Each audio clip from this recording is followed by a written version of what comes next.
Now, our next guest is one of BBC Radio 1's favourite presenters. Since he first started with the station back in 1998, Scott has gone from strength to strength. His popular radio features have seen the likes of Lady Gaga, Simon Cowell, Kylie Minogue and David Hasselhoff all getting involved in his popular on-air antics. Scott recently turned his attention to a brand new podcast called Pup Dates after becoming a puppy parent himself earlier this year. Scott Mills, you're very welcome to Ireland AM. Good morning to you.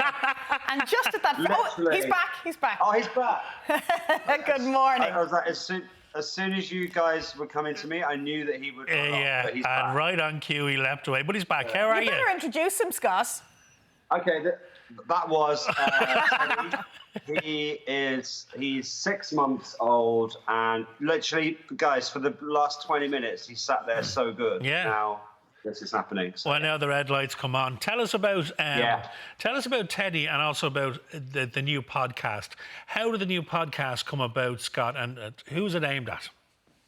Okay, so it's aimed at people like me who have never had a dog before, and I was kind of, when we got Teddy in January, I was just kind of searching through, and there's a lot of dog podcasts out there, but I just thought it would be good to have one for someone who is a brand new puppy owner like myself, has never done it before.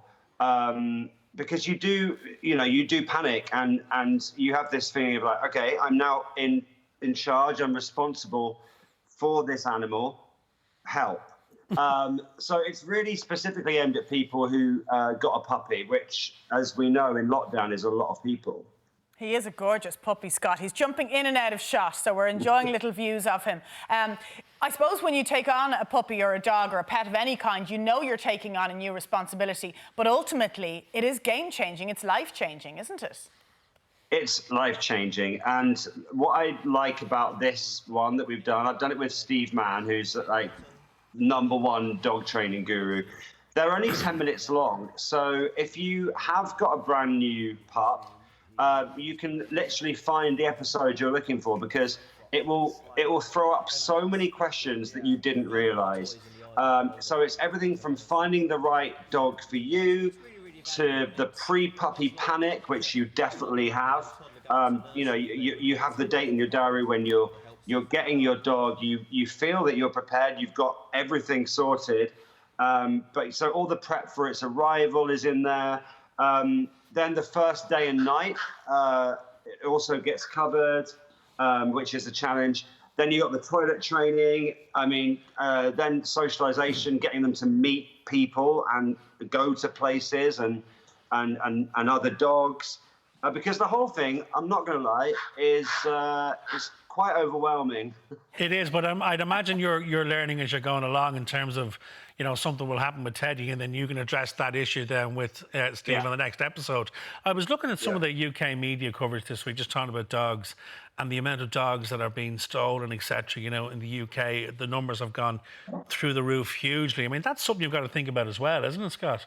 To keep the dogs safe. Yeah, it's absolutely. I think, and I'm really, really conscious of this. I mean, I think the days of you, tying your dog up outside the shop have long gone, actually. And it's something that I hear about more and more, and I'm really aware of with him, where we take him. You've just got to be super mindful that this is happening, and it's happening everywhere. Yeah, I think we're more conscious and mindful of it. I think the 10-minute episodes are perfect in terms of the duration as well, how people can consume them, because we want quick answers and we want them fast, don't we?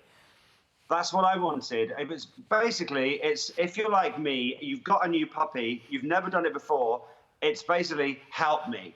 And that's what we do. And I don't know about you, but sometimes when you click on a podcast that you quite fancy, and then you see that it's, I don't know, an hour long, that's not for me. Yeah. I would rather have it quick. I can listen to it, in the car or on my run. And each episode addresses different things that will definitely come up if you've got a new puppy. Brilliant. Well, as well as you becoming a new puppy parent, let's talk about the day job, Scott. It continues to go up from strength to strength, your show, and of course one of the biggest things that people love about your show is the pranks that you've done over the years.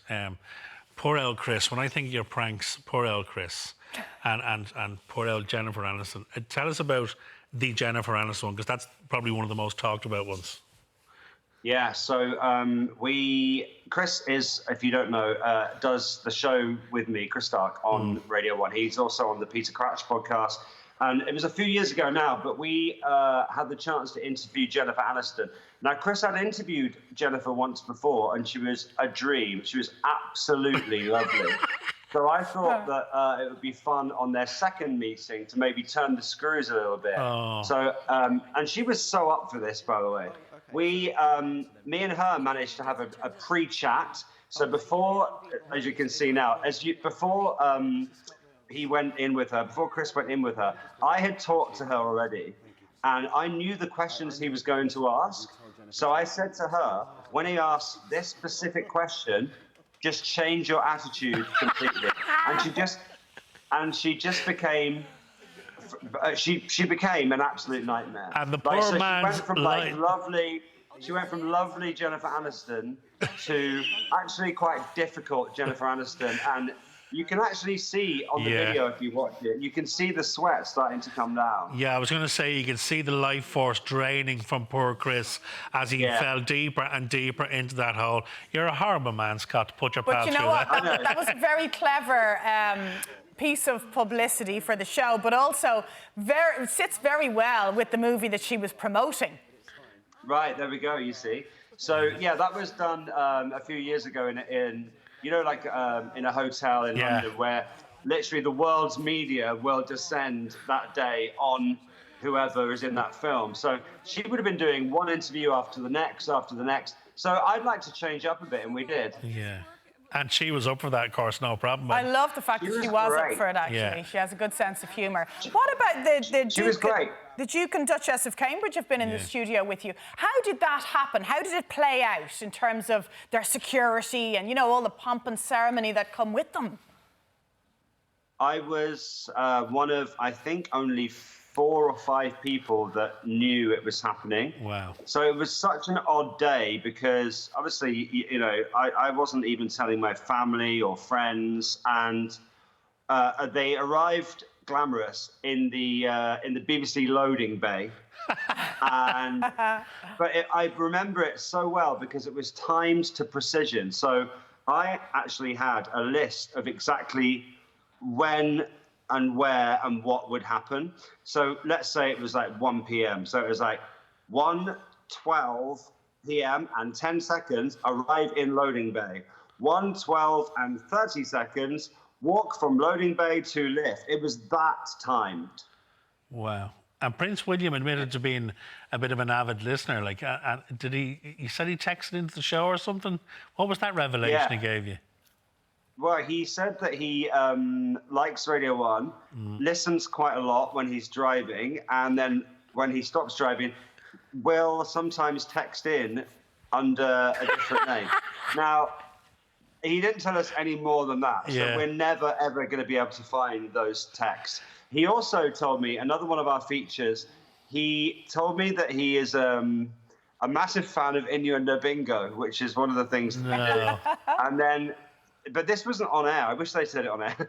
But so when the songs are playing, William was like, "Oh, by the way, I love Innuendo Bingo," and we were like, "Really? Okay, cool." And then Kate said, "What's Innuendo Bingo?" And he said, "I'll tell you later, darling." Oh, brilliant. I love it. Talk about an endorsement. It's almost by royal appointment then, isn't it? Absolutely. But isn't it so cool for you to realise that the likes of, you know, Prince William is sitting in traffic somewhere in London listening to your show? I think that's really cool to know that. I still can't really get my head around it, but guys, you never know who's watching or listening. Exactly. That's very true. Listen, Scott, we really appreciate your time. Thank you for introducing us to Teddy. The best of luck with the new podcast series. We'll give all the details out now. Now, keep up the good work, and hopefully we'll get to see you soon over here in Dublin. Yes. Right, we just said before we went on air, next time I'm coming. Magic. Look for I'll put the kettle on. Take care, Scott. Yeah, Thanks, Scott. See you soon. All 10 episodes of Scott's podcast Pup Dates are now available on all major podcast platforms. What a gent. He'd be good crack, wouldn't he? Be a great Show guest. him around Ireland.